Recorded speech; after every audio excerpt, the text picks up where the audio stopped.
हमारे सभी पाठकों को प्यार भरा नमस्कार। सास बिना ससुराल अधूरा।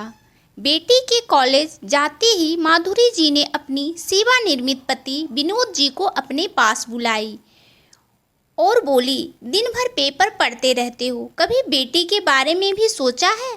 उसकी शादी कब होगी? विनोद जी ने हंसते मुस्कुराते हुए बोले, हो जाएगी भाग्यवान, इतनी भी क्या जल्दी है? अभी हमारी बेटी की उम्र ही क्या हुई है जो शादी करने की पड़ी है? माधुरी जी ने विनोद जी के बात को काटते हुए बोली, आज तक अपने जीवन में किसी भी चीज़ को सीरियस लिया है जो आप लेंगे? अरे भाई, मैं यह नहीं कह रही हूँ कि आज ही आप रितिका की शादी कर दो, लेकिन जब तक आप ढूंढेंगे नहीं तो शादी होगा कैसे? आजकल अच्छे लड़के मिलते कहाँ हैं? और फिर मैं तो अपनी लड़की की शादी वहीं करूँगी जहाँ पर ससुराल में उसकी सास नहीं होगी। विनोद जी बोले, ऐसा क्यों कह रही हो? आप तो ऐसे कह रहे हैं जैसे आपको कुछ पता ही नहीं हो। क्या आपको पता नहीं है, जब आपकी माँ जिंदा थी तो हमें कैसे कैसे दिन दिखाए हैं? हर बात में ताना मारती रहती थी। अरे भाग्यवान, हर सास एक जैसी नहीं होती है। जरूरी नहीं है कि तुम्हारी सास जैसी थी वैसे ही हमारे बेटी की सास होगी। माधुरी कड़े शब्द में कहा, चाहे कुछ भी हो जाए, मैं अपनी बेटी की शादी वहीं करूंगी जहां उसका सास नहीं होगी।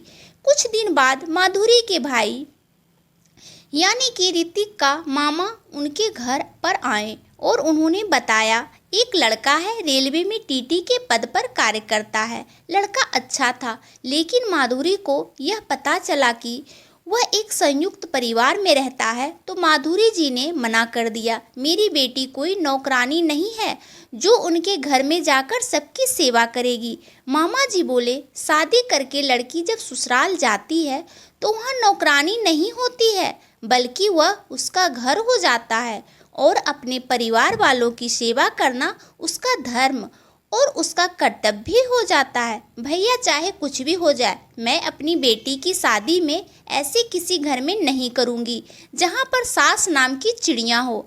यह सुनकर विनोद जी खिलखिलाकर हंसने लगे। माधुरी किसी बात करती हो, अब ऐसा रिश्ता हम कहाँ से ढूंढ लेंगे जहाँ पर सास ही ना हो? माधुरी जी ने बोला, ढूंढने पर तो भगवान भी मिल जाते हैं। एक दिन पार्क के शाम को माधुरी जी और उनकी सहेली बैठी हुई थी। सहेली ने बताया, एक लड़का की माँ नहीं थी, लड़के के पिताजी थे और एक बड़ी बहन थी। उसकी शादी हो चुकी थी। बहुत अच्छे पोस्ट पर नौकरी नहीं करता था लड़का, रेलवे में ही ग्रुप डी के पोस्ट पर नौकरी करता था। माधुरी जी को यह रिश्ता पसंद आया। बोली, कोई बात नहीं, मेरी बेटी कम से कम सुख चैन से तो रहेगी। मुझे यह रिश्ता पसंद है, आप इस रिश्ते की बात करो। रिश्ते की बात हुई। लड़के वाले रितिका को देखने आए। रितिका को देखने में बहुत सुंदर थी और पढ़ाई में भी काफ़ी तेज थी। रितिका की शादी उस लड़के से हो गई। शादी की डेट नवंबर में निर्धारित हुआ। रितिका के होने वाले पति महेश से अब अक्सर फ़ोन पर बातें होने शुरू हो गई। कभी कभी वीडियो कॉल भी हो जाया करता था। उन दोनों में आने जाने वाले जीवन के बारे में बहुत सारी प्लानिंग भी शुरू हो गई थी। हम ऐसे करेंगे, वैसे करेंगे, यहाँ घूमने जाएंगे, वहाँ घूमने जाएंगे, जैसे हर कपल्स करते हैं। एक दिन रितिका के ससुर यानी रमेश बाबू रितिका के घर पर आए और रितिका के पापा से बोले कि मैं बाजार गया था बहू के लिए गहने और साड़ी खरीदने, लेकिन मुझे कुछ समझ में नहीं आ रहा था मैं क्या खरीदूं और क्या ना खरीदूं। अगर आज महेश की माँ होती तो अच्छे सब कुछ कर लेती, तो मैंने सोचा क्यों ना यह पैसे बहू को ही दे दूं और वह अपनी पसंद की सारी चीज़ें खरीद ले। पहनना तो आखिर उसे ही है ना। रमेश बाबू चले गए पैसे देकर। अगले दिन ही रितिका और उसकी मम्मी बाजार जाकर शादी का सामान खरीद के ले आई। शाम को जब रितिका अपनी सहेलियों से मिली तो यह सारी बात उनको बताए कि आज वह बाजार गई थी और अपनी शादी की सारी खरीदारी करके आई है। रितिका के सहेलियों ने रितिका को बहुत ही लकी बताया। बोला, यार तुम बहुत किस्मत वाली हो जो तुम्हें ऐसा ससुराल मिला है। एक तो तुम्हें सास नाम की जंतु से मुक्ति मिला और अपने पसंद की खरीदारी भी करके आई। वहाँ पर तुम तो मर्जी कर सकती हो, कोई तुम्हें रोकने वाला भी नहीं है। जहाँ मर्जी आ जा सकती हो, जब मर्जी हो के उठ सकती हो। यह सुनकर रितिका मन ही मन इतराने लगी। ये तो है। धीरे धीरे शादी का दिन नज़दीक आ गया। लोग शादी की तैयारियों में जुट गए। मेहमानों का आना जाना शुरू हो चुका था। देखते देखते शादी दिन नज़दीक आ गया। रितिका दुल्हन के लिबास में काफ़ी खूबसूरत दिख रही थी। ऐसा लग रहा था जैसे मानो चांद जमीन पर उतरकर आ गया है। कुछ देर के बाद बारात भी दरवाजे पर आ गई थी। शादी के सब ने मिलकर डांस किया। सुबह विदाई के समय आ गया। रितिका अपने मायके से विदा होकर अपने ससुराल चली गई। ससुराल पहुंचते ही उसका स्वागत रितिका की ननद श्वेता और श्वेता की मामी ने किया। मामी ने ही सारी शादी के रस्म को किया। फ्रेश होकर रितिका नीचे आ गई थी। रितिका से श्वेता ने तब उसका परिचय बाकी सारी मेहमानों से करवाया, लेकिन रितिका को यह पसंद नहीं आ रहा था क्योंकि वह थक चुकी थी। अगले दिन से ही मेहमानों का जाना शुरू हो गया। देखते ही देखते घर पूरी तरह से खाली हो गया। अगले दिन ऐसे लग रहा था जैसे घर में कोई शादी हुई ही ना हो। रितिका को घर बिल्कुल खाली लगने लगा था। सिर्फ श्वेता ही रह गई थी।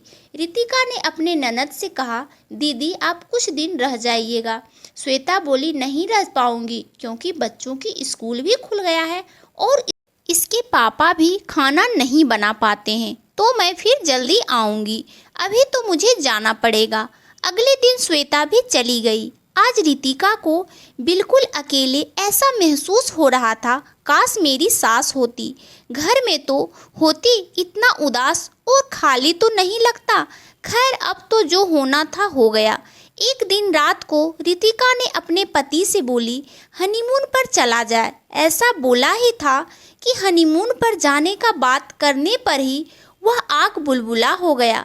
कैसी बात करती हो, अभी तो शादी में इतने पैसे खर्च हो गए और तुम अभी हनीमून पर जाने की बात करती हो। पैसे पेड़ पर उगते हैं क्या? पूरे दिन ड्यूटी करता हूँ, तब जाकर महीने के 20,000 कमाता हूँ और फिर बाबूजी को ब्लड प्रेशर की दवाई देनी पड़ती है। अगर हम घर पर नहीं रहेंगे तो उनकी देखभाल कौन कर पाएगा? बाद में देखेंगे तो चलेंगे। रितिका मन महसूस कर रह गई। आज उसे सच में अपनी सास की कमी महसूस हो रही थी। अगर घर में उसकी सास होती तो कम से कम वह हनीमून पर तो जा सकती थी। बाबूजी को देखभाल करने वाला कोई तो होता, लेकिन अब क्या करती? अब तो जो होना था वह हो गया था। धीरे धीरे समय का पहिया चला। रितिका गर्भवती हो गई। कुछ दिनों बाद रितिका ने अपने पति से कहा कि दीदी को कुछ दिनों के लिए यहीं पर बुला दीजिए क्योंकि मेरे से अब कुछ हो नहीं पाता है, मैं बहुत जल्दी थक जाती हूँ। उसके पति ने अपनी बहन के पास फ़ोन मिलाया। बहन ने यह कहकर मना कर दिया कि भैया मैं कैसे आ पाऊँगी, आप देख ही रहे हो बच्चों के स्कूल हैं। चलो 1-2 दिन की बात होती तो मैं आ भी जाती, इतने दिन में कैसे आ पाऊँगी।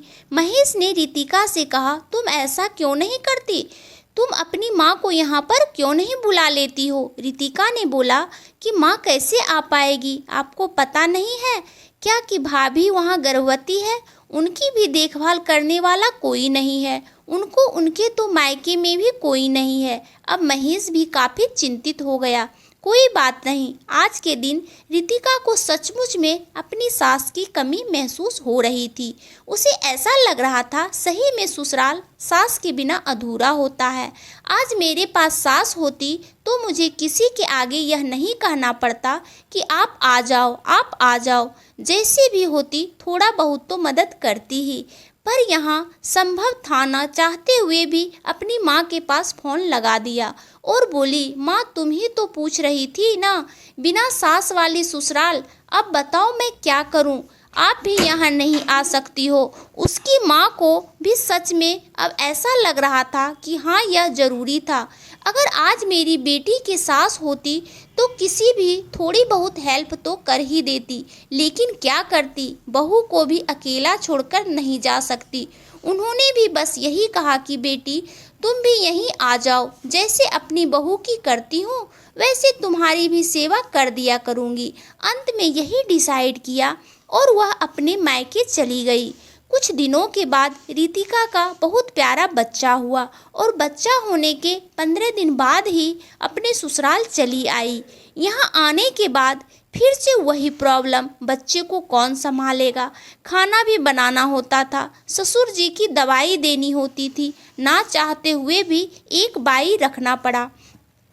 एक माँ जैसी अपनी बच्चों की सेवा कर सकती है, बाई कभी नहीं करती। एक दिन क्या हुआ, बाई बच्चे के पास बैठी टीवी देखने में बच्चा बेड से नीचे गिर गया और अपने बच्चे की रोते हुए आवाज़ सुनकर रितिका दौड़ी हुई किचन से आई और बाई को बहुत डांट लगाई और उसे अभी यहाँ से निकल जाने को बोली।